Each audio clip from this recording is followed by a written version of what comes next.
Okay lang ba na di na muna ako papasok sa trabaho after ng maternity leave ko? Inalagaan naman ng maayos ni Theo yung mga accounts mo. Gusto ko lang mag-ingat. Mabait siya kapag harap ko siya. Hindi ko lang alam kung anong ginagawa niya pag nakatalikod ako. Buntis ako at ikaw ang ama. Si Thea, parang iba yung kinikilos niya. Kung ano mang pinagdaraanan ni Thea ngayon, ikukwento din niya yan sa'yo. Sana wala siyang nililihim sa akin. Papa-paternity test tayo. Isang malaking pagkakamali lang to na pinagsisisihan ko ng buong buo. Tore Campo ang baby na dinadala ko, kaya kailangan mo itong panagutan at kilalanin.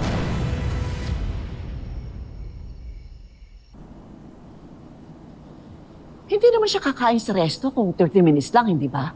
Tsaka kung kliyente kikitain niya, dapat mas matagal pa sa 30 minutes. Ala, Manang Yoli, ano kayang ginagawa ni Sir doon? Tsaka sino kaya yung nimit niya? Hindi nga niya ako pinapasok sa loob. Eh baka ayaw niya kasing makita ko kung kanino siya makikipagkita. Manang Yoli, naku, baka bumabalik na naman si Sir Paulo sa dating gawi. Baka nang bababae. Tama, baka may ibang babae. Excuse me, Oscar. Ikaw, ano sa tingin mo? Alam mo, dapat mas alam mo yan eh. Kasi 'di ba, ganyan ka rin.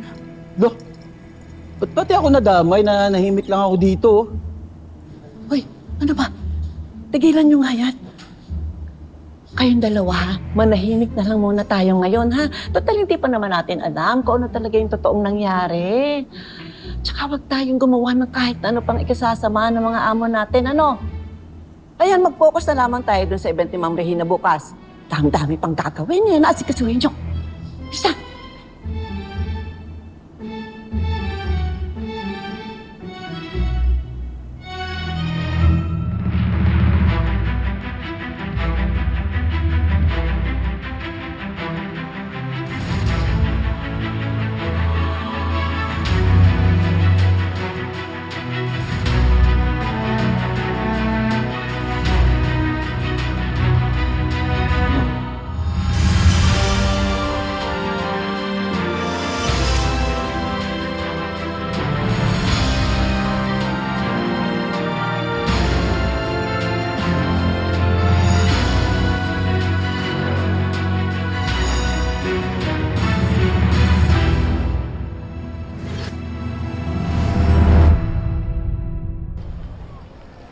Basta makuha natin yung target 2 months before end of the year, magpapasko tayong masaya.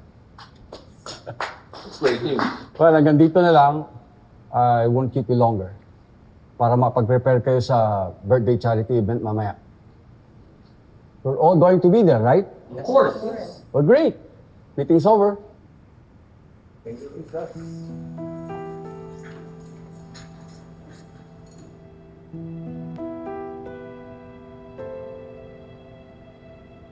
Dad, Yes, son?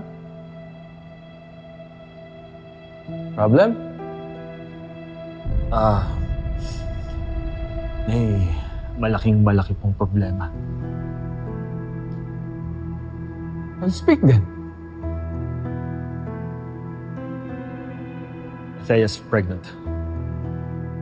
Oh, magiging lolo ulit ako? Magiging tatay na si Edward? What's the problem?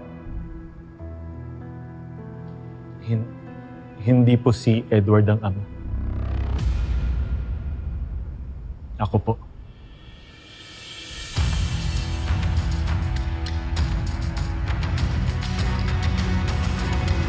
The nerve! Kontratuhin niya kami ng baby ko, parang basura. Eh, siya nga tong basura dahil nagtaksil siya sa asawa niya. Exactly! Kaya huwag kang papayag sa utos niya. Hindi talaga ako papayag na tatuhin niya ako ng ganun, no? Isa akong Villarreal at hindi ako basta-basta. Uy, ganda! Eh paano kung bigyan ka ng milyon-milyon para tumahimik? Para napapanood natin, di ba? Tapos, paano kung doon ka sa ibang bansa mga anak? Tapos kukunin sa'yo yung baby!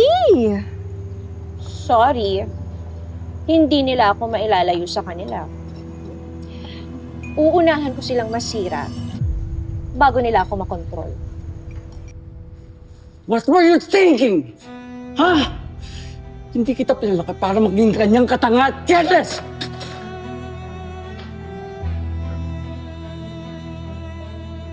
Do you have any idea kung gaano kalaking skandalo to? Kung paano masisira ang pangalan natin kapag lumabas to? It will ruin our family! I know that. I know. I made a mistake. Ikaw pa man din na naturing ng mas matalino kaysa kay Edward. Ikaw ngayon ang nagpakabubo ka dahil dyan sa sex life mo! I'm sorry. It was just one moment of weakness. Buntis si Marge. Sensitive. And I was weak. Wala akong ganyang kahinang anak. Ha? Ayusin mo ito, Paolo. Ayusin mo! Ipa-terminate mo yung pregnancy kung kinakailangan. Dad, no. Wala pong kasalanan yung bata. Hindi ko gagawin yun. Saka, hindi rin naman papayag si Teye. Lalo lang manggugulo yun. How will you clean this mess up?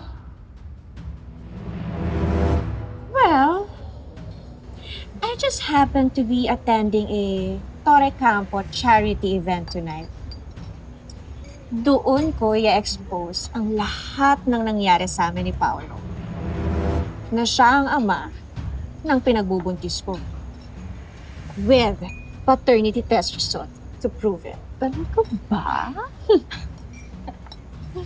Total, sinusuka niya ako. Pwes, damay-damay na. Sisiguraduhin kong isusuka siya ng asawa niya at ng pamilya.